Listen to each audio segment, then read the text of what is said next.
So understanding honesty during depression can be tricky, because I think people's knee-jerk reaction is to just be like, you need to be more positive, you need to say positive things. But sometimes negative things are more honest than those positive things. And I understand what they're trying to do. They're trying to get you to speak positively so that you'll be positive. But oftentimes, I think, when we start speaking positively, our body is feeling like it's lying to itself. And you don't feel good when you lie about something, right? So I feel like it perpetuates this depressed state when we lie to ourselves and say a bunch of positive things. It's good to point out your positives, but I think we need to differentiate between pointing out the things that you do well versus just being completely positive about everything in your life, because not everything is positive right now. In fact, right now you're going through a very negative state of mind, right? So it's more truthful to talk about that negative state of mind than to just make up positive things. It's good to find positive things that you are good at. I think that prevents you from going to that point where you might feel suicidal because there's nothing left. And I've been there, and I'm there right now. I feel like there's not very much left for me, but I always point out my children, or my family, or what family that I have, even though they're not really active in my life right now, or they're not super close to me and can't just hold my hand through this, they are still a positive thing in my life. But at the same token, I am honest with myself. So say I feel like I'm a piece of crap. People don't like to hear that because it's self-deprecating. It doesn't sound good for people. People don't like hearing people talk about how terrible they feel. So they instantly try to reverse it and be like, no, let's talk about positive things. I don't want to hear this. I don't want to talk about this. So we ignore it and we turn it into a lie. And I think that's more detrimental to our psyche. So if I talk about that this is true. This is the truth. This is honest. I feel like I'm a piece of crap regularly, my whole life. In fact, that is an honest statement. I truly do feel those things.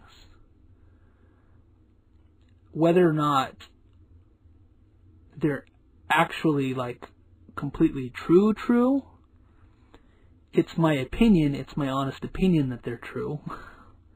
Whether the evidence holds that up from a neutral standpoint is a whole nother story. But for somebody to come in and tell me, no, you're thinking wrong, you need to be thinking yourself, you need to be feeling great. If I said, I'm feeling great, I'm lying to myself. And that's not true. And that in turn, I think, makes me feel worse. So honesty in depression is tricky because I don't think that we do it right. I don't think families understand it right. I just don't think so. Instead of telling them what to think or what to feel, I think, empathy is so much more important. Because most people have felt some kind of pain. And saying, look, I don't know exactly what you're dealing with, but I've been through pain and I know that it sucks. And I'm sorry that it's sucking for you right now. If you say that and then you hug the person maybe even, because touch is important, at least for me. It's a huge thing for me. It's so therapeutic for somebody to, not even just a hug, but when you're depressed, it's the last thing you're gonna get. you're not going to go out and look for a hug. So when somebody comes up and actually does that for you, or gives you some kind of human connection, it's a very therapeutic thing. It kind of reconnects you with the world. That can change things for people right there. Because a lot of people that are lonely don't have any human contact. I don't get it unless my boys come. And even then, they're not. I mean, my 3-year-old's jumping on me, so he's forcing the human contact, and we wrestle. And that's really therapeutic for me.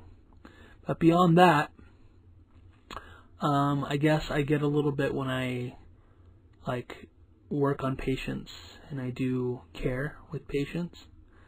As a nurse, that's a super important thing. That's human contact right there. That's so healing, So for me, struggling with depression, it's helpful for me to do that to a patient, to work on their wound, to fix their wound. It's therapeutic to touch them like that, and it's therapeutic for them to be touched, because they might not have that contact. So that's better than telling somebody, you need to feel this way, or you need to not say those things anymore.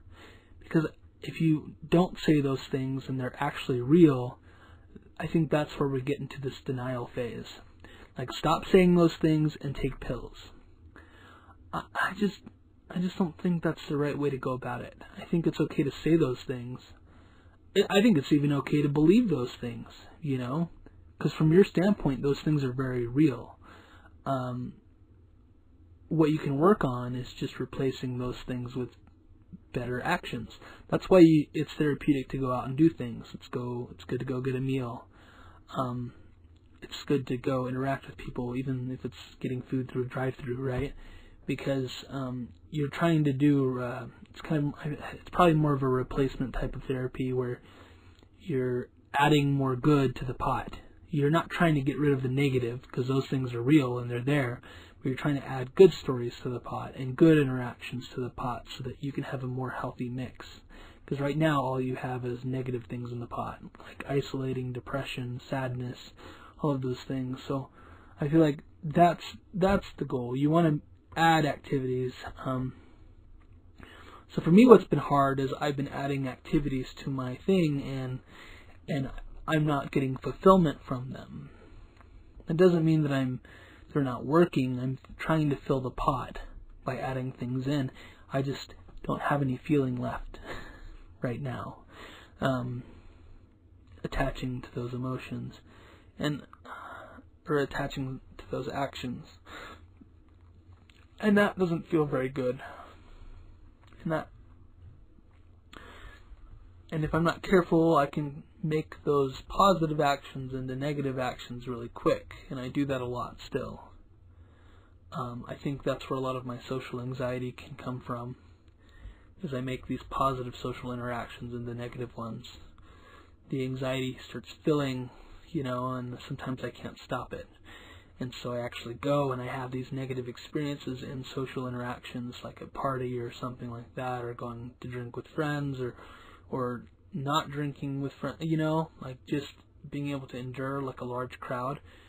It turns into like a very negative situation, and so I have these honest negative experiences with socializing, and so that becomes my norm, and I adapt to it by not doing it.